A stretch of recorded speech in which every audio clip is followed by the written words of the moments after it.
Hello दोस्तों, नमस्कार। स्वागत है आप सभी का आपके अपने YouTube channel target with MG Sharma में। तो दोस्तों, आज के सेशन में लेकर उपस्थित हैं यूथ कंपटीशन टाइम्स के द्वारा प्रकाशित आपका ये 10 प्रैक्टिस सेट, जिसके क्रम में आज का प्रैक्टिस सेट आपका 7वां होने वाला है। इसके पहले के 6 प्रैक्टिस सेट आपके चैनल पर ऑलरेडी अपलोड कर दिए गए हैं। आप वहां से देख सकते हैं और अपने आप को जांच परख सकते हैं। चलिए, अब परीक्षा की तिथि भी नज़दीक है और आपके ये 3 प्रैक्टिस सेट और बच रहे हैं, उनको भी करवा दिया जाएगा जल्द से जल्द। तो चलिए, 7वें प्रैक्टिस सेट को लेकर चलते हैं। इसमें आज का हमारा पहला प्रश्न है। पहला प्रश्न आपका सामान्य जानकारी से लिया गया है। दोस्तों, सामान्य जानकारी के अंतर्गत पहले प्रश्न की अगर बात करें तो इसमें दिया है, पहला प्रश्न आपका दक्षिण भारत का मैनचेस्टर है। तो दक्षिण भारत का मैनचेस्टर आपका कौन है? तो वो कोयम्बटूर है। कोयम्बटूर इसका सही जवाब हो जाएगा। चलिए फिर आगे बढ़ते हैं। अगला क्वेश्चन आपका है, ये क्वेश्चन नंबर 2 है। 2 में दिया है, कौन सा साहित्य संगम साहित्य के रूप में प्रसिद्ध है? तमिल साहित्य है, वैदिक साहित्य है, उर्दू साहित्य है या संस्कृत साहित्य है? तो कौन सा साहित्य है जो संगम साहित्य के रूप में प्रसिद्ध है? तो ये आपका ऑप्शन ये हो जाता है, तमिल साहित्य। तमिल साहित्य इसका सही जवाब हो जाता है। चलिए फिर तीसरा नंबर क्वेश्चन देखते हैं। तीसरा नंबर कहता है कि प्राचीन भारत के महान व्याकरणविद पतंजलि किसके समकालीन थे? क्या वो चंद्रगुप्त मौर्य के समकालीन थे, अशोक के समकालीन थे, या पुष्यमित्र शुंग के, या वसुमित्र सिंह के समकालीन थे? तो दोस्तों, ये पुष्यमित्र शुंग के समकालीन थे। ये सी ऑप्शन इसका करेक्ट आंसर हो जाता है। चलिए चौथा नंबर देखते हैं। चौथे की अगर बात करें तो चौथा नंबर है, जंग लगने पर लोहे का भार क्या होता है? जंग लगने पर लोहे का भार बढ़ता है, घटता है, या कोई परिवर्तन नहीं होता है, या परिवर्तित हो जाता है? तो अगर लोहे में जंग लगेगी तो जंग से उसका भार जो है वो बढ़ जाएगा। ये इसका सही जवाब हो जाता है। चलिए नेक्स्ट देखते हैं। नेक्स्ट आपका है ये 5 नंबर। 5 नंबर क्वेश्चन की बात करें तो ये है, कर्क रेखा निम्नलिखित में से किन राज्यों से गुजरती है? तो कर्क रेखा, दोस्तों कर्क रेखा विषय में, कर्क रेखा के विषय में आपका एक ट्रिक है। ट्रिक में है आपका, मित्र पर गमछा झार। मित्र पर गमछा और झार। इसमें जितने जितने आपके स्टेट पड़ेंगे वहाँ वहाँ से, अर्थात माँ से मिजोरम हो जाएगा, ता से त्रिपुरा हो जाएगा, पा से आपका पश्चिम बंगाल हो जाएगा, और रा से आपका हो जाएगा राजस्थान हो जाएगा, गा से गुजरात हो जाएगा, मा से मध्य प्रदेश हो जाएगा, छा से छत्तीसगढ़ हो जाएगा, झा से झारखंड हो जाएगा।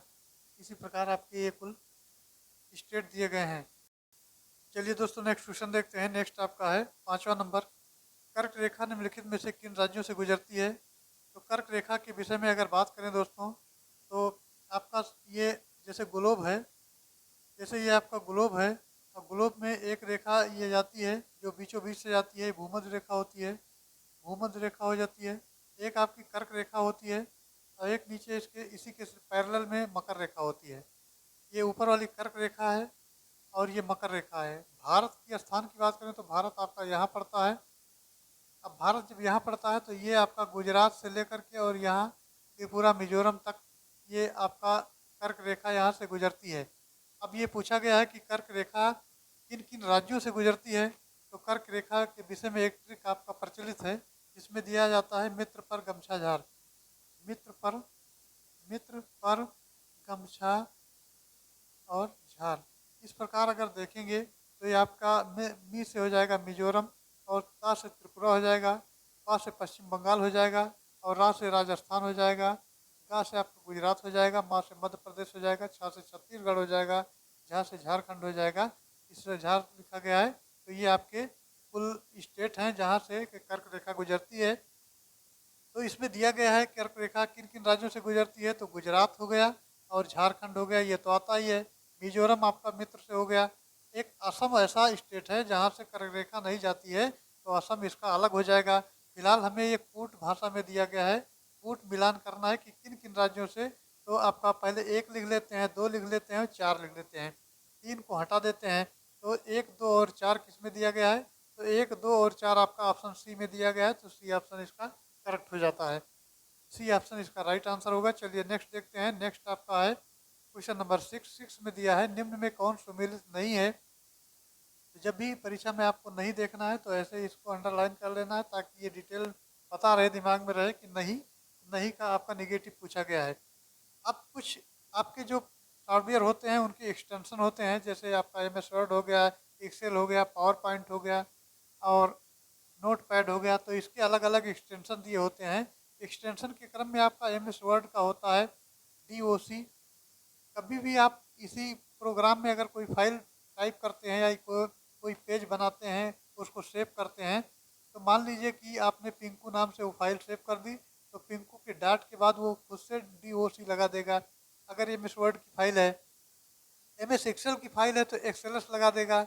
अगर पेंट की है तो JPG लगा देगा। इसी प्रकार से आपका पावर पॉइंट है तो PPT लगा देगा। तो इसमें कौन सा सुमेलित नहीं है पूछा गया है, तो ये आपका दिया गया है। पहला जैसे MS वर्ड का है तो DOC सही है, MS एक्सेल का XLS सही है, MS पेंट का ये भी सही है। MS पावर पॉइंट का आपका ये PPT होता है, इसमें PTP लिखा गया, इसलिए आपका ये D ऑप्शन गलत हो जाएगा। तो D ऑप्शन इसका गलत हो जाएगा। चलिए, ये सुमेलित नहीं होता है। नेक्स्ट की बात करें तो नेक्स्ट आपका क्वेश्चन होता है वो 7वां नंबर होता है। 7वां नंबर की बात करें तो यह है, संविधान सभा के पहले अध्यक्ष कौन थे? ऑप्शन में दिया है BR अम्बेडकर, डॉक्टर सच्चिदानंद सिन्हा, डॉक्टर राजेंद्र प्रसाद, उपरोक्त में से कोई नहीं। तो ये दोस्तों सही जो इसका उत्तर हो जाएगा, संविधान सभा के पहले अध्यक्ष जो थे वो डॉक्टर सच्चिदानंद सिन्हा थे। डॉक्टर सच्चिदानंद सिन्हा थे। और प्रारूप समिति की अगर बात करें, प्रारूप जहाँ लगा रहेगा वहाँ डॉक्टर भीमराव अम्बेडकर हो जाएंगे। तो पहले ये अस्थाई थे, उसके बाद डॉक्टर राजेंद्र प्रसाद अस्थाई हुए और प्रारूप समिति के अध्यक्ष जो हैं ये डॉक्टर भीमराव अम्बेडकर हैं। चलिए आगे बढ़ते हैं। नेक्स्ट क्वेश्चन आपका क्वेश्चन नंबर 8 है। यह एक ग्रंथि जिसमें अंतःस्रावी और बहिस्रावी दोनों कार्य होते हैं, तो वो कौन सी ग्रंथि होती है? तो वो दोस्तों आपकी अग्नाशय ग्रंथि होती है। सी इसका सही जवाब हो जाएगा। चलिए अगला क्वेश्चन देखते हैं। अगला क्वेश्चन आपका 9 नंबर दिया गया है। 9 नंबर कहता है कि भारतीय राज्यों में मुद्रा बिल होने के लिए एक बिल को कौन प्रमाणित करता है? तो प्रमाणित की बात करें तो ऑप्शन आपका दिया है, राज्य विधानसभा का अध्यक्ष होता है, या राज्य वित्त मंत्री होता है, या राज्य का राज्यपाल होता है, अथवा उच्च न्यायालय के प्रमुख न्यायाधीश होते हैं। तो इसका सही जवाब दोस्तों हो जाएगा, वहाँ राज्य विधानसभा का अध्यक्ष होता है जो कि मुद्रा बिल को ये प्रमाणित करता है। चलिए अगला देखते हैं। अगला आपका क्वेश्चन नंबर 10 है। 10 की अगर बात करी जाए तो यह है, वनों की कमी, नगरीकरण और प्रदूषण का बढ़ना सभी निम्नलिखित में से किस कारण से हैं? तो इनका सबका एकमात्र कारण है आबादी का बढ़ना। इनका कारण जो होता है वो आबादी का बढ़ना होता है। आबादी बढ़ रही है, सारे कारण उसी में इंक्लूड हैं। तो ये कोई प्रभाव नहीं होगा, आबादी का बढ़ना हो जाएगा। डी इसका करेक्ट आंसर हो जाएगा। चलिए 11 नंबर देखते हैं। दोस्तों 11 नंबर कहता है कि निम्नलिखित केंद्र शासित क्षेत्रों में सर्वाधिक बड़ा आकार किसका है? तो बड़ा आकार की अगर बात करें तो ये पांडिचेरी का बड़ा आकार है। अब इसको अगर अवरोही क्रम में देखा जाए तो एक तो आपका आरोही होता है जो कि छोटे से बड़े की तरफ चलता है, छोटे से बड़े की तरफ, और एक अवरोही होता है जो बड़े से छोटे की तरफ चलता है। तो इस क्रम में, अवरोही क्रम में अगर देखा जाए तो सबसे पहले आपका अंडमान एंड निकोबार द्वीप समूह आएगा। अंडमान एंड निकोबार द्वीप समूह आएगा। उसके बाद आपका दिल्ली आ जाएगा, फिर दादर नागर हवेली, और ये फिर पांडिचेरी होगा। शॉर्ट नेम लिख दे रहे हैं। फिर चंडीगढ़ हो जाएगा। उसके बाद दमन दीव हो जाएगा और लक्षद्वीप हो जाएगा लास्ट में। तो दमन दीव और दादर नागर हवेली को अब एक बना दिया गया है। अभी तक ये अलग अलग हुआ करते थे। चलिए फिलहाल इस प्रश्न का जो उत्तर आपका हो जाएगा ये आपका पांडिचेरी हो जाएगा, डी ऑप्शन। चलिए अगला देखते हैं। अगला क्वेश्चन आपका दिया है, ये दोस्तों 12 नंबर है। 12 नंबर की अगर बात करते हैं तो कौन सा जीवित पक्षी विश्व का सबसे छोटा अंडा देता है? ये बहुत ही अच्छा क्वेश्चन है और बहुत ही ट्रेंडिंग क्वेश्चन है। तो ये आपका हो जाता है बी ऑप्शन, यानी बी हर्मिंग बर्ड जो होती है ये विश्व की सबसे छोटा अंडा देने वाला प्राणी है। ये बी हर्मिंग बर्ड इसका करेक्ट आंसर हो जाएगा। चलिए अगला क्वेश्चन देखते हैं। Question number 13। 13 की अगर बात करें तो बेटी बढ़ाओ बेटी पढ़ाओ कार्यक्रम योजना किससे संबंधित है? तो ये दोस्तों आपका इसका संबंध हो जाता है वो भारत में गिरते हुए शिशुलिंग अनुपात का समाधान और बालिकाओं को सशक्त बनाना हो जाता है। ये ऑप्शन इसका सही जवाब होता है। चलिए 14 नंबर की बात कर लेते हैं। 14 नंबर में दिया है, प्रसिद्ध गीत सारे जहां से अच्छा हिंदुस्तान हमारा की रचना किसने की है? तो सारे जहां से अच्छा हिंदुस्तान हमारा की रचना करने वाले हैं ये सर मोहम्मद इकबाल ने की है। सर मोहम्मद इकबाल ने 1905 में की है। ये सन भी ध्यान रखना है। चलिए आगे बढ़ते हैं। क्वेश्चन नंबर 15 की तरफ बढ़ते हैं। 15 नंबर कहता है कि पल्ली आंदोलन संबंधित है। तो पल्ली आंदोलन दोस्तों संबंध उसका है वो तमिलनाडु से है। बी इसका सही जवाब हो जाता है। चलिए 16 नंबर की बात कर लेते हैं। तो 16 नंबर है, भारत कला भवन कहाँ स्थित है? तो भारत कला भवन आपका बनारस में स्थित है, और यहीं पर आपका BHU भी है, यानी बनारस हिंदू यूनिवर्सिटी। चलिए फिर आगे बढ़ते हैं। अगला क्वेश्चन आपका है 17 नंबर। 17 की अगर बात करते हैं तो भारत की सड़क प्रणाली विश्व में कौन सा स्थान है? भारत की सड़क प्रणाली का विश्व में कौन सा स्थान है? तो ये दोस्तों दूसरा स्थान है, ये ध्यान रखना है, दूसरा इसका करेक्ट आंसर होगा। 18 नंबर की अगर बात करते हैं तो 18 नंबर में दिया है, भारत में सिकंदर लोदी का शासनकाल कब से कब तक का था? तो दोस्तों इस प्रश्न की अगर बात की जाए तो ये सिकंदर लोदी का जो शासनकाल था ये 1489 से लेकर 1517 तक का था। सी ऑप्शन का करेक्ट आंसर हो जाता है। और उसके बाद में लोदी का पुत्र उसका उत्तराधिकारी था, उसका नाम था निजाम खां। और ये 17 जुलाई 1489 को सुल्तान सिकंदर शाह की उपाधि से दिल्ली के सिंहासन पर ये बैठा था। चलिए आगे बढ़ते हैं। अगला आपका क्वेश्चन जो है 19 नंबर है। 19 नंबर की अगर बात करी जाए तो अतीत के चलचित्र किस लेखक द्वारा लिखा हुआ उपन्यास है? अतीत के चलचित्र दोस्तों ये महादेवी वर्मा के द्वारा लिखा गया है, ये ध्यान रखना है। चलिए फिर आगे बढ़ते हैं। अगला क्वेश्चन आपका 20 नंबर है। 20 नंबर कहता है उत्तर प्रदेश राज्य के क्षेत्रफल का कुल कितना भाग वनावरण है? अर्थात क्यों कहा जाए तो उत्तर प्रदेश राज्य में जितने भी एरियाज हैं इनमें आपका वन के क्षेत्र में कितना है, कितना परसेंट? तो ये लगभग दोस्तों अगर बात करें तो 6 से यानी 6.88% भाग जो है उस पर वन पाया जाता है। चलिए आगे बढ़ते हैं। नेक्स्ट आपका 21 नंबर है। 21 की अगर बात करें तो 21 नंबर में दिया गया है, निम्नलिखित में से किन दो देशों के बीच कोंकण शक्ति 2021 संयुक्त सैन्य अभ्यास का आयोजन किया गया है? तो ऑप्शन देख लेते हैं। भारत और नेपाल है, भारत और चीन है, भारत और ब्रिटेन है, भारत और रूस है। तो इसका सही उत्तर आपका दोस्तों हो जाता है, ये आपका ऑप्शन सी हो जाता है, भारत और ब्रिटेन। भारत और ब्रिटेन इसका सही उत्तर हो जाता है। चलिए 22 नंबर देखते हैं। 22 नंबर की अगर बात करें तो इसमें दिया गया है, भारत में हरित क्रांति का श्रेय किसको जाता है? तो ये दोस्तों डॉक्टर MS स्वामीनाथन को जाता है। डी इसका सही जवाब हो जाएगा। और हरित क्रांति की शुरुआत दोस्तों 1967 से 1968 तक के बीच में हुई थी। 1967-68 में हुई थी ये मान लीजिए। और भारत में हरित क्रांति का सबसे अधिक प्रभाव दोस्तों गेहूं चावल की कृषि पर पड़ा था, और चावल की तुलना में गेहूं उत्पादन में अधिक वृद्धि हुई। चलिए आगे बढ़ते हैं। अगला 23 नंबर है। यह भारत की सबसे लंबी नदी कौन सी है? तो भारत की दोस्तों सबसे लंबी जो अगर पूछा जाए तो ये गंगा नदी है, और इसकी लंबाई कुल 2525 किलोमीटर है, ये ध्यान रखना है। चलिए फिर आगे बढ़ते हैं। अगला आपका 24 नंबर है। 24 नंबर की अगर बात करते हैं तो ये प्रश्न में दिया गया है कि हाल ही में यूरोपीय संसद के शीर्ष सम्मान Sakharov prize for freedom of thoughts से एलेक्सी नवाल्नी को सम्मानित किया गया है। वो किस देश के नागरिक हैं? तो वो दोस्तों रूस की नागरिक हैं, यानी रशियन नागरिक हैं। चलिए आगे बढ़ते हैं। अगला क्वेश्चन आपका है क्वेश्चन नंबर 25। यह सौर मंडल में सबसे छोटा ग्रह कौन सा है? तो दोस्तों सौर मंडल का जो सबसे छोटा ग्रह है वो बुध ग्रह है, ये ध्यान रखना है। चलिए 25 नंबर की बात कर लेते हैं। अच्छा 25 नंबर हो गया आपका, ये बुध ग्रह सही हो गया। चलिए आगे बढ़ते हैं। अगला 26 नंबर है। 26 नंबर की अगर बात करते हैं तो यह है, किस पूर्व प्रधानमंत्री को शांति पुरुष यानी मैन ऑफ द पीस के नाम से जाना जाता है? तो कुछ ये आपके महान पुरुष हुए हैं जो कि जिनके उपनाम भी हैं। तो इनके क्रम में अगर देखा जाए तो इसमें पूछा गया है कि इसको शांति पुरुष के नाम से जाना जाता है, तो दोस्तों इसका उत्तर लाल बहादुर शास्त्री हो जाएगा। अब लाल बहादुर शास्त्री शांति पुरुष थे। चाचा नेहरू यानी जवाहरलाल नेहरू चाचा थे, इनका उपनाम चाचा था। दादा भाई नौरोजी की अगर बात करें, दादा भाई नौरोजी की अगर बात करें तो ये वयोवृद्ध थे, वयोवृद्ध थे। उसके बाद लोकनायक की बात करें तो ये जयप्रकाश नारायण थे। लोकनायक में जयप्रकाश नारायण थे। तो ये आपका प्रश्न जो होता है इसका उत्तर आपका हो जाता है लाल बहादुर शास्त्री। चलिए आगे बढ़ते हैं दोस्तों। अगला क्वेश्चन है 27। विश्व में चावल उत्पादन में भारत का कौन सा स्थान है? तो भारत में अगर चावल के स्थान की बात करते हैं तो ये आपका द्वितीय स्थान पर है, ये ध्यान रखना है, द्वितीय स्थान पर। और भारत में कुल क्षेत्रफल के अंतर्गत कुल 47% जो है आपकी चावल की खेती की जाती है, इतने भाग पर 47% भाग पर। चलिए 28 नंबर की बात कर लेते हैं। तो 28 नंबर आपका है, वर्ष 2060 तक शुद्ध शून्य ग्रीन हाउस गैस उत्सर्जन को स्तर प्राप्त करने की घोषणा किस देश ने किया है? तो ये दोस्तों सऊदी अरब ने किया है। सऊदी अरब इसका सही उत्तर हो जाता है। चलिए अगला 29 नंबर देखते हैं। ये निम्नलिखित में से किस क्रिकेट एसोसिएशन ने दुनिया के सबसे बड़े क्रिकेट बल्ले का अनावरण किया है? तो ये आपका हो जाता है हैदराबाद ने किया है। हैदराबाद ध्यान रखना है। चलिए अगला देखते हैं क्वेश्चन नंबर 30। 30 नंबर कहता है कि उत्तर प्रदेश सरकार ने किस स्टेशन का नाम बदलकर अयोध्या कैंट रखने का निर्णय लिया है? तो दोस्तों ये आपका अयोध्या कैंट रखने का जो निर्णय लिया गया है वो फैजाबाद है।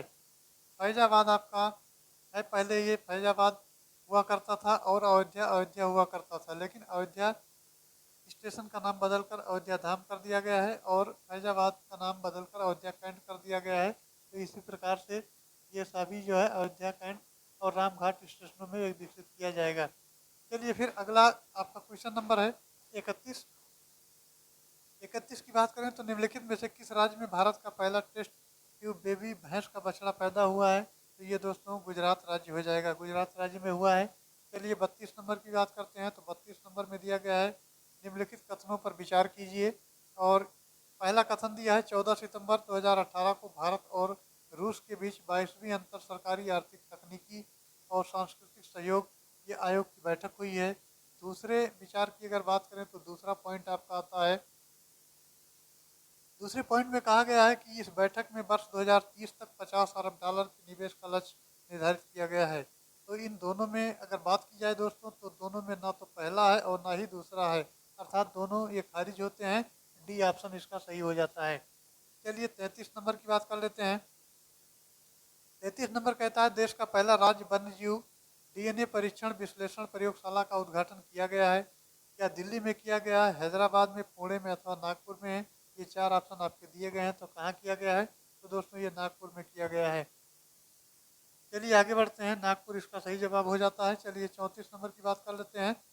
34 नंबर कहता है कि सत्यमेव जयते शब्द किस उपनिषद से लिया गया है? तो सत्यमेव जयते दोस्तों मुंडक उपनिषद से लिया गया है। बी इसका करेक्ट आंसर हो जाता है। नेक्स्ट प्रश्न की अगर बात करें तो नेक्स्ट आपका है 35 नंबर।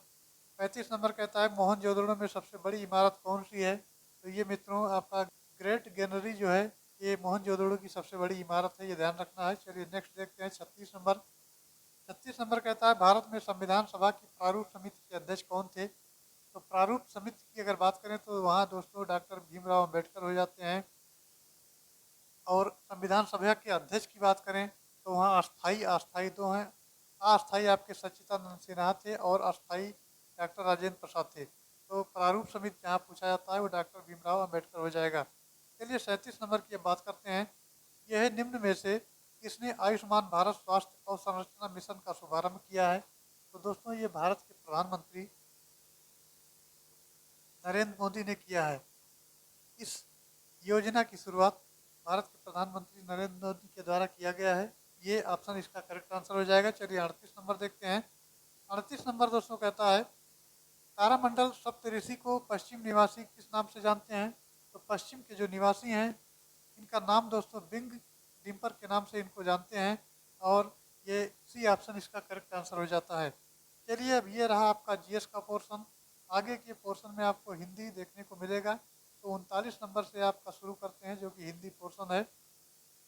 39 नंबर कहता है निम्न में सर्वनाम शब्द है। तो सर्वनाम शब्द में आपका कौन सा है? दान है, भजन है, कुछ है या पढ़ना है?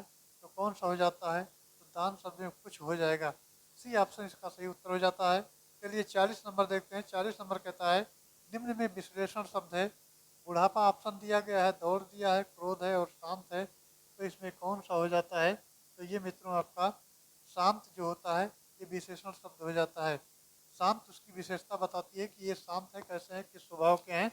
तो जहाँ पर विशेषता बताई जाती है वहाँ विशेषण हो जाता है। चलिए फिर आगे बढ़ते हैं। अगला आपका 41 नंबर है। 41 नंबर कहता है निम्न में प्रेरणार्थक क्रिया है। चलना दिया है, जगाना है, पढ़ना है और बदलना है। तो ऐसे प्रश्न आपके जो दिए हैं जगना जगाना, जगवाना या उठना उठाना या खिलाना खिलवाना, तो ये सभी आपके प्रेरणार्थक क्रिया के अंतर्गत हो जाते हैं। इसमें आपका जगाना शब्द दिया गया है, ये प्रेरणार्थक क्रिया है। चलिए अगला आपका 42 नंबर आता है। 42 की अगर बात करते हैं तो ये निम्न में अव्यय है। अव्यय कौन सा है आपका? ये आह जो है ये अव्यय है। सी इसका करेक्ट आंसर होगा। चलिए 43 नंबर की बात कर लेते हैं। तो 43 नंबर दिया है आँख का पर्यायवाची है। तो दोस्तों आँख का पर्यायवाची आपका चक्षु, लोचन, नयन, दृग और अक्षी इस प्रकार के हो जाते हैं, तो लोचन दिया गया है, उसमें से लोचन इसका सही उत्तर हो जाएगा। चलिए अब आगे बढ़ते हैं, 44 नंबर की बात करते हैं। तो 44 नंबर आपका दिया गया है, मन ते तन कागज का पुतला, लागे बोध बिनस जाए छिन में, गर्व करे क्या इतना। इन पंक्तियों में कौन सा रस है, रस पूछा गया है। तो ऑप्शन में आपका दिया है भक्ति रस, श्रृंगार रस, करुण रस और शांत रस। इस पंक्तियों में पूछा गया है कि कौन सा रस होता है। तो रस आपका ये चारों रस में से आपको बताना है कौन सा होता है, तो ये शांत रस हो जाएगा। शांत रस इसका करेक्ट आंसर हो जाएगा। अब दोस्तों आगे बढ़ते हैं और 45 नंबर की तरफ चलते हैं। तो 45 नंबर में बढ़ने से पहले कुछ निर्देश हैं, उनको देख लेते हैं। दो क्वेश्चन आपके 45 और 46 दिए गए हैं, जिनमें निर्देशों के क्रम में दिया है कि शब्दों के अर्थ विकल्पों में दिए गए हैं। इनमें कोई एक विकल्प गलत है और उस अर्थात ये डिसाइड कर दिया गया, समझा दिया गया है कि उस शब्द का अर्थ नहीं है। यानी तीन अर्थ आपके एक तरह होंगे और एक डिफरेंट होगा। तो डिफरेंट को हमको चुनना है, सीधी सी बात यह है। तो तक्षक दिया गया है, तक्षक में तक्षक का होता है बढ़ई। सूत्रधार और विश्वकर्मा ये तीनों एक ही तरह के नाम है, विश्वकर्मा उप नाम लिया जाता है। तो ये आपका शिलान्यास जो है अलग है, सी इसका अलग हो जाता है और अलग हमको बताना है। चलिए 46 नंबर की बात कर लेते हैं, सेम पैटर्न पे आधारित है। अब भाव दिया गया है, तो भाव में ये दर है, अभिप्राय है और विचार है। जैसे कहते हैं आपके क्या विचार हैं, क्या भाव है, क्या रेट दर है, क्या अभिप्राय है आपका। तो यहाँ जो है भवन जो है अलग हो जाता है, भवन शब्द इससे इन तीनों से भिन्न होता है। तो आपका ये ऑप्शन करेक्ट आंसर हो जाता है। चलिए अब 47 नंबर देख लेते हैं। 47 और 48 में दोस्तों ये निर्देश लगा है कि रिक्त स्थानों की पूर्ति में दिए गए विकल्पों के हिसाब से करना है। अर्थात जो आपके विकल्प में दिए गए हैं उन्हीं में से चुनना है, ये चीज़ ध्यान रखना है। तो आज के वैज्ञानिक नए नए अब अनुसंधानों के द्वारा जीवन को सुखमय बना रहे हैं, या आविष्कारों के द्वारा बना रहे हैं, या पदार्थों के द्वारा या विचारों के द्वारा। इन चार विकल्पों में से ये चुनना है। तो दोस्तों नए नए आविष्कारों के आधार पर वैज्ञानिक होगा तो आविष्कार करेगा, आविष्कारों के द्वारा ही जीवन को सुखमय बना रहे हैं, ये सही आपका बी ऑप्शन हो जाता है। चलिए इसी तरह का आपका 48 नंबर भी है। 48 नंबर कहता है कि इस रोग को आरंभ में ही काबू न किया गया तो यहाँ भरना है, हो सकता है आक्रामक, हो सकता है अक्रामक या अतिक्रामक या संक्रामक। तो अगर किसी रोग को रोका नहीं गया या काबू में नहीं किया गया तो संक्रामक हो सकता है। ये ऑप्शन इसका करेक्ट आंसर हो जाता है। चलिए दोस्तों आगे बढ़ते हैं, 49 नंबर देखते हैं। यह है सच छात्र, यानी सच छात्र का समुचित संधि विच्छेद है। तो इसका सही उत्तर आपका हो जाएगा सत धन शास्त्र, बी इसका करेक्ट आंसर हो जाता है। चलिए अगला देखते हैं, अगला आपका 50 नंबर है। 50 की अगर बात करें तो 50 नंबर कहता है कि युद्ध युद्ध में स्थिर रहने वाला क्या कहलाता है। तो युद्ध में जो स्थिर रहता है युधिष्ठिर होता है। और किस समास का विग्रह है ये, तो ये दोस्तों आपका उलूक तत्पुरुष है, बी ऑप्शन इसका करेक्ट आंसर हो जाता है। चलिए 51 नंबर की तरफ बढ़ते हैं। मित्रों 51 नंबर कहता है कि कन्नड़ का संबंध किस भाषा परिवार से है। तो ये दोस्तों आपका द्रविड़ भाषा परिवार से है, बी इसका सही जवाब हो जाएगा। चलिए 52 नंबर की बात करते हैं। तो 52 नंबर में दिया गया है निम्न में कौन पदबंध का भेद नहीं है। नहीं जहां आपको मिलता है वहां आप डैश लगा देते हैं ताकि ये पहचान बनी रहे। तो बी आपका इसका करेक्ट आंसर हो जाएगा। अव्यय जो है अव्यय पदबंध है ये। चलिए 53 नंबर देखते हैं। 53 नंबर में दिया गया है वो बहुत अच्छा लड़का है में वो कौन सा सर्वनाम है। तो वो दोस्तों आपका निश्चयवाचक सर्वनाम है, निश्चयवाचक सर्वनाम करेक्ट आंसर हो जाएगा। अब चलिए 54 नंबर देखते हैं। अब 54 से 56 तक आपका ये निर्देश दिया गया है। सबसे पहले निर्देश को देख लेते हैं। तो निम्नलिखित वाक्यों में रेखांकित शब्दों में विलोम के लिए चार चार विकल्प दिए गए हैं और उचित को छांट करके चिन्हित करना है। कहने का मतलब आपका जो सेंटेंस दिया गया है उसमें एक रेखांकित शब्द दिया गया है, उस शब्द का विलोम बताना है। पूरे से नहीं मतलब है, केवल जो रेखांकित किया गया है उससे बताना है। तो इसको फ्रेश कर दे रहे हैं, ये आपका योग पे लगा है। ये कहता है भारतीय लोग जीवन में योग को अति महत्वपूर्ण समझा जाता है। तो योग का उल्टा क्या हो जाएगा, योग का उल्टा भोग हो जाएगा, बी ऑप्शन इसका सही हो जाएगा। चलिए आगे बढ़ते हैं। अगला दोस्तों 55 नंबर है। 55 नंबर की अगर बात करें तो उसका यहाँ भी आपका उत्तरीय पे अंडरलाइन किया गया है, उस पर बहुत जच रहा था। तो ये उत्तरीय का दोस्तों अधोबस्त्र हो जाएगा। यानी अधोवस्त्र आपका डी में दिखाई दे रहा है। तो ये डी इसका करेक्ट आंसर हो जाएगा। फिर 56 नंबर की बात करते हैं। तो 56 नंबर है लंबी योग साधना से, उसका यहाँ भी अंडरलाइन किया गया है। ओजस्वी चेहरा देखते ही बनता है, तो अंडरलाइन वाला का ही हमको बताना है। तो ओजस्वी का दोस्तों हो जाता है वो कांतिहीन हो जाता है। सी हो जाएगा इसका करेक्ट आंसर। चलिए 57 नंबर देख लेते हैं। 57 नंबर कहता है कि शैतान की आंत, इस मुहावरे का उपयुक्त अर्थ क्या है? अर्थ में अगर देखा जाए तो अत्यंत धूर्त व्यक्ति है, बहुत लंबी वस्तु है, अत्यंत नगण्य वस्तु है या अत्यंत लाभदायक वस्तु है। तो ये दोस्तों इसका सही उत्तर अगर हो जाएगा तो वो कौन सा होगा? तो ये सबसे यानी बहुत लंबी वस्तु हो जाएगा। बी ऑप्शन इसका करेक्ट आंसर हो जाएगा। चलिए आगे बढ़ते हैं। 58 नंबर देखते हैं। 58 नंबर कहता है प्रत्यक्ष के द्वारा अप्रत्यक्ष का चमत्कारपूर्ण वर्णन किस अलंकार का लक्षण है? प्रत्यक्ष के द्वारा अप्रत्यक्ष का चमत्कारपूर्ण वर्णन किस अलंकार का लक्षण है? तो ये आपका अनुमान हो जाएगा। अनुमान इसका करेक्ट आंसर हो जाएगा। अब आते हैं 59 नंबर पर। 59 नंबर कहता है कि हिंदी खड़ी बोली किस अपभ्रंश से विकसित हुई है? तो दोस्तों ये हिंदी की जो खड़ी बोली है वो सौर श्रेणी अपभ्रंश से विकसित हुई है। ये आपको ध्यान रखना है, ये प्रश्न कई बार परीक्षाओं में मिल चुका है। चलिए अगला देखते हैं 60 नंबर। 60 नंबर कहता है द्विवेदी योगीन रचना जय भारत के रचनाकार कौन है? तो जय भारत के रचनाकार दोस्तों मैथिली शरण गुप्त हैं। ये ऑप्शन इसका करेक्ट आंसर होगा, ये ध्यान रखना है। चलिए दोस्तों अगला क्वेश्चन देखते हैं। क्वेश्चन हमारा 61 नंबर है। इसमें दिया गया है कबीर ने समाज सुधार के अंतर्गत किसका उपदेश नहीं दिया? तो नहीं दिया है, कौन सा उपदेश नहीं दिया है? ये दोस्तों पहला आपका होता है मूर्त पूजा का विरोध, जाति प्रथा का खंडन, स्त्री पुरुष की समानता अथवा हिंदू मुस्लिम पाखंड का खंडन। तो इसमें कौन सा नहीं दिया है? तो ये दोस्तों आपका हो जाएगा स्त्री पुरुष की समानता। ये सही उत्तर हो जाएगा। सी वाला ऑप्शन इसका करेक्ट आंसर हो जाएगा। चलिए आगे बढ़ते हैं। अगला क्वेश्चन है। अगला क्वेश्चन की अगर बात करें तो आपका 62 नंबर आता है। इसमें दिया गया है जायसी द्वारा रचित पद्मावत निम्न में क्या है? वक्रोक्ति है, अन्योक्ति है या समासोक्ति है अथवा रूपक काव्य है? तो इसका सही उत्तर आपका सी ऑप्शन हो जाएगा। ये समासोक्ति है। सी इसका सही जवाब हो जाएगा। चलिए अब 63 नंबर की तरफ बढ़ते हैं।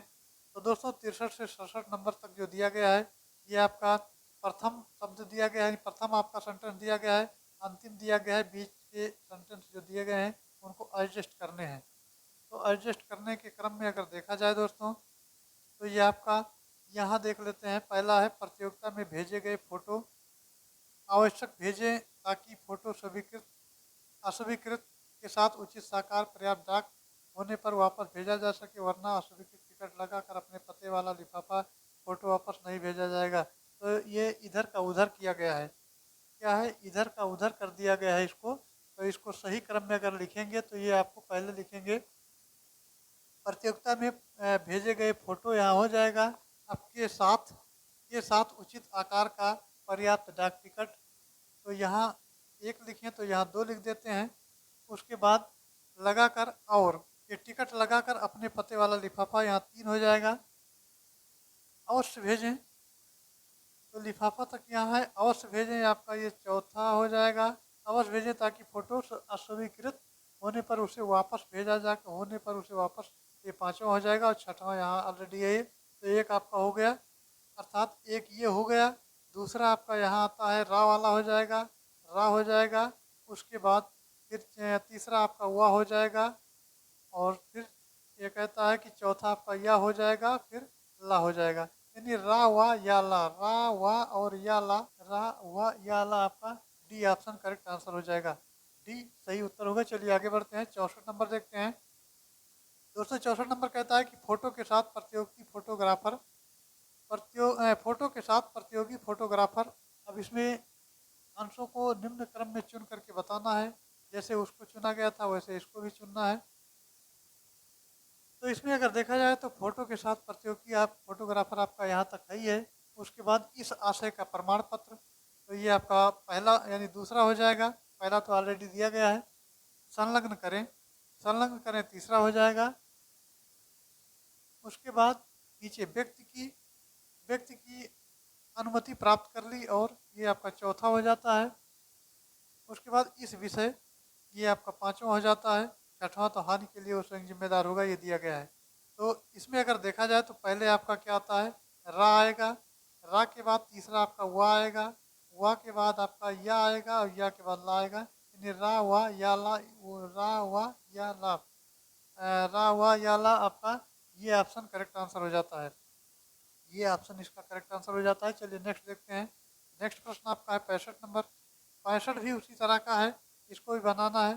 तो इसमें दिया गया है पहला, फोटोग्राफर ने मुझे समझाया कि इंसान को कभी भी हीन भावना, हीन भावना आपका ये दूसरा हो जाएगा, हीन भावना का शिकार नहीं होना चाहिए, और ना ही अपना आत्मविश्वास, तो अपना आत्मविश्वास यहाँ तीसरा हो जाएगा। और सुंदर, सुंदर वही है, सुंदर वही है जिसके गुण सुंदर हैं। तो जिसके गुण सुंदर हैं यानी कि यहाँ पर आपका चौथा हो जाएगा। और क्या मैं सुंदर हूँ पोलियो का रोगी होते हुए, ये आपका पांचवा हो जाएगा। तो यहाँ अगर देखा जाए तो आपका दोस्तों हो जाता है ला पहले आता है, ला के बाद में रा आता है, रा के बाद या आता है और उसके बाद वा आता है। तो ला रा या वा, ला रा या और वा आपका सी ऑप्शन करेक्ट आंसर हो जाएगा। सी आपका दिख रहा है, ये ला रा या और वा। चलिए आगे बढ़ते हैं। अगला फिर 66 नंबर दिया गया है। 66 नंबर कहता है कि एक व्यवसायिक बाराती अपने अनुभव का लाभ उठा। यहाँ भी सेम पैटर्न पर आधारित ऐसे बनाना है हमको। तो चलिए इसको भी बना लेते हैं। इसमें है व्यवसायिक बाराती, ये दिया है अनुभव का लाभ उठा। गांव में, गांव में घुसपैठ करते हैं मीठे से उबे हुए छाछ, यानी यहाँ दूसरा हो जाएगा। और रबड़ी का जुगाड़ यानी तीसरा हो जाएगा। बिठा लेते हैं दूसरे लोग तब मन महसूस कर रह जाते हैं, तो मन महसूस कर रहे हैं, चौथा हो जाएगा। निपुण बाराती अपनी पहचान निकाल कर, ये यहाँ तो हो गया, अच्छा निकाल कर अपने बिस्तर स्थान उठा लेते हैं, तो ये आपका चौथा पांचवा हो जाएगा। दिया गया है ये इसी समय। अब यहाँ पूरा पढ़ लेते हैं। व्यवसायिक बाराती अपने अनुभव का लाभ उठा, गांव में घुसपैठ करते हैं मीठे से उबे हुए छाछ, राबड़ी का जुगाड़ बिठा लेते हैं दूसरे लोग तब मन में, चौथा मन महसूस कर निपुण बाराती अपनी पहचान निकाल कर अच्छे बिस्तर स्थान का लाभ उठाते हैं और इसी समय का सदुपयोग करके नए रिश्तों का ताना बाना बुनते हैं। अब यहाँ दोस्तों अगर देखा जाए तो कलर पहले चेंज कर लें ताकि दिक्कत ना हो। तो पहले क्या आ जाएगा, अब ये तो पहला और ये छठा दिया गया है। अब इसमें पहले तो आपका ये आ जाएगा या के बाद आपका ला आएगा, उसके बाद में रा आएगा और वा। तो या ला रा वा, या ला रा और वा, ये आपका डी ऑप्शन करेक्ट आंसर होता है। डी ऑप्शन करेक्ट आंसर हो जाएगा। चलिए अगला देखते हैं। अगला क्वेश्चन आपका दिया गया है, ये 67 नंबर है। 67 नंबर की अगर बात करें दोस्तों, तो पहले कलर फिर चेंज कर लें। तो 67 नंबर आपका कहता है कि तुलसीदास जी कई वर्षों तक काशी में रहने के पश्चात, ये 67 वाला भी उसी तरीके का है। तो ये कूट वाला कई प्रश्न हो गया। चलिए 67 भी देख लेते हैं। तो यहाँ है तुलसीदास जी ने कई वर्षों तक काशी में रहने के पश्चात अयोध्या चले गए, तो ये दूसरा हो जाएगा। और वहाँ उन्होंने रामचरितमानस लिखा। वहाँ उन्होंने क्या किया, रामचरितमानस लिखा। वो कभी कभी, यानी ये तीसरा हो जाएगा। काशी और चित्रकूट भी चले जाते थे, रामचरितमानस यहाँ आपका चौथा हो जाएगा। अतिरिक्त उन्होंने कई अन्य ग्रंथ, यानी कई अन्य जो है पुस्तकें हो जाएगा, तो ये पांचवा हो जाएगा। लिखी है जिनमें विनय पत्रिका, गीतावली, कवितावली, रामायण, रामलला लक्ष्मण और हनुमान बाहुक अधिक प्रसिद्ध हैं। तो इसका सही उत्तर जो हो जाएगा आपका, ये आपका पहले क्या होगा, दूसरा यानी ला हो जाएगा। ला के बाद में आपका या हो जाएगा, उसके बाद रा हो जाएगा और वा हो जाएगा। तो ला या रा वा, ला या रा और वा, यानी इसका ऑप्शन जो हो जाएगा दोस्तों वो ये वाला ऑप्शन हो जाएगा। ये ऑप्शन करेक्ट आंसर हो जाएगा। चलिए 62 नंबर की तरफ बढ़ते हैं। अब यहाँ से 68 से 72 तक का डायरेक्शन चेंज है, उसको देखते हैं। तो ये गद्यांश पर आधारित होने वाला है। तो गद्यांश को भली बात पढ़ना है, उसके बाद प्रश्नों के प्रत्येक 4 विकल्प दिए गए हैं, उसके आधार पर उत्तर देने हैं। चलिए इस गद्यांश को पढ़ लेते हैं। गद्यांश में अगर देखा जाए दोस्तों, तो इसमें दिया गया है, क्या हम बिना क्रोध किए शांत रह सकते हैं? बात तो क्रोध करने की हो, पर अपने को शांत रखना ही योग है। इस महायोग की प्रकृति हम स्वयं पैदा कर सकते हैं। महत्वपूर्ण है कि हम एकांत में बैठें, आस्था रखें कि हाँ मुझे शांत रहना है, मुझे किसी भी परिस्थिति में उत्तेजित नहीं होना है और मैं ऐसा कर सकता हूँ। अतः एकाग्रचित होकर दृढ़ संकल्प शक्ति द्वारा हम शांत रहने की प्रवृत्ति को अपनाकर क्रोध पर काबू पा सकते हैं। शांत रहने का मार्ग अपनाने पर हमारी दुनिया बदल जाएगी और जीवन अधिक आनंद में आगे बढ़ते हैं तो आनंद में लगेगा और हमारे चेहरे पर नई चमक, कार्य का नया उत्साह, हृदय में निर्मलता और शीतलता का स्वयं अनुभव होने लगेगा। बिना श्रम के किसी भी खर्च और किसी भी उपचार के बिना ही पाचन क्रिया स्वतः ठीक होने पर छोटे छोटे रोग दूर हो जाते हैं। छोटे छोटे रोग दूर हो जाएंगे और खींचना, गुस्सा करना, चीखना, चिल्लाना, बड़बड़ाते रहना हमारे मन के गुबार का ही परिलक्षित करते हैं। हमारी पहचान पर धब्बा लग जाता है और हमारे ओजस्वी चेहरे पर चिंता की रेखाएं उभर आती हैं। अगर हम कुछ समय निकालकर पूर्ण समर्पण के साथ शांत रहने की आदत डाल लें तो निश्चय ही सफलता हमारे कदम चूमेगी। शांत रहने की प्रक्रिया में यदि हम रात्रि को शयन कक्ष में जाने से पूर्व अपनी व्यक्तिगत दैनंदिनी यानी डेली डायरी की बात करें रहा है, दिन भर की वो घटनाएं लिखते रहें। जब हम शांत नहीं रह सकते तो कुछ दिनों बाद वही दैनंदिनी पढ़ने का आप अपनी तब की कमजोरी पर स्वयं हंस पड़ेंगे। कितनी छोटी बात है, हम क्रोध करने लगते हैं। आओ हम गुस्सा व उत्तेजना को फेंक दें और शांत रहना शुरू करें। अब ये गद्यांश के आधार पर प्रश्नों के उत्तर देने हैं दोस्तों। तो ये आपका पहला प्रश्न दिया गया है, उपयुक्त गद्यांश का सही शीर्षक क्या है? तो सब गद्यांश में शीर्षक बताना है कि कौन सा है। तो ये है शांत रहो सुखी रहो। शांत रहो और सुखी रहो इसका शीर्षक हो जाएगा, क्योंकि आगे आपको मिला है गद्य में। अब आता है 69 नंबर, क्रोध आने की स्थिति में शांत रहने की प्रवृत्ति को क्या नाम दिया गया है? तो नाम जो दोस्तों इसको दिया गया है वो दिया गया है महायोग। महायोग नाम दिया गया है। 70 नंबर की बात कर लेते हैं। तो 70 नंबर पे दिया गया है, क्रोध को काबू में रखने से मुख्यतः कौन से रोग दूर होते हैं? तो दोस्तों इसमें पाचन क्रिया से जुड़े समस्त जो है रोग ठीक हो जाते हैं, छोटे मोटे जो होते हैं। 71 नंबर आपका दिया है, चिंता की रेखाएं कहाँ उभर आती हैं? तो चिंता की रेखाएं मित्रों ओजस्वी चेहरे पर उभर आती हैं। चलिए अगला देखते हैं 72 नंबर, यह शांत रहने की प्रक्रिया में आगे बढ़ने के लिए रात को क्या करें? तो रात को क्या करें दोस्तों? रात को क्रोध के अनुभव डायरी पर लिखें, यानी क्रोध जितना भी आप करते हैं वो अनुभव, उसका एक्सपीरियंस जो आपको मिलता है उसको डायरी पर नोट करते रहें। चलिए नेक्स्ट है 73 नंबर, 73 से लेकर 75 तक का आपका ये दिया गया है। प्रत्येक प्रश्न वाक्य में अधोरेखांकित शब्द हैं, उनके नीचे लिखे गए शब्दों में 3 अशुद्ध रूप लिखे गए हैं। चौथे शुद्ध रूप में लिखे गए शब्दों को चिन्हित करना है। अब ये दिया गया, अंडरलाइन किया गया है, उस कवित्री की कविताएं बहुत पसंद की गई हैं। तो ये दोस्तों शुद्ध रूप में लिखना है, तो कवित्री का आपका कवित्री हो जाता है। कवित्री, ये प्रश्न कई बार पूछा जाता है। कवित्री इसका सही जवाब हो जाएगा और कवित्री आपका डी ऑप्शन में दिया गया है। डी ऑप्शन इसका करेक्ट आंसर हो जाएगा। चलिए आगे बढ़ते हैं। अब आता है 74 नंबर। 74 की अगर बात करें तो इसमें प्रधानमंत्री के भाषण, ये श्रुत लिपि उसने उसी समय ले ली। तो श्रुत लिपि ये दिया है, ये गलत लिखा है, इसको सही करना है। तो ये दोस्तों श्रुत लिपि आपका इस तरह लिखा जाएगा, ये वाला इस तरह, ये श्रुत लिपि। तो ये आपका श्रुत लिपि यहाँ त्रि लिखा है, ये गलत है, ये गलत हो जाएगा। एक मिनट, ये आपका इस तरह लिखा जाएगा, यहाँ श्रुत लिखा गया है, गलत लिखा गया है, इसको इस तरह लिखा जाएगा श्रुत लिपि। ये बी ऑप्शन इसका सही आंसर हो जाता है। तो बी ऑप्शन इसका सही आंसर हो जाता है। चलिए आगे बढ़ते हैं। अब अगला 75 नंबर क्वेश्चन है, ये दिया गया है, भग्गू सेठ तो बहुत ही दुष्चरित व्यक्ति है। अब दुष्चरित को सही करके लिखना है दोस्तों। तो ये आपका दुष्चरित इस तरह लिखा जाएगा, ये ऑप्शन इसका करेक्ट आंसर हो जाएगा। तो दोस्तों ये रहे आज के 75 क्वेश्चन। आई होप जानकारी अच्छी लगी होगी। जानकारी अच्छी लगी हो तो चैनल को लाइक करें, सब्सक्राइब करें और शेयर करें। Thanks for watching. जय हिंद।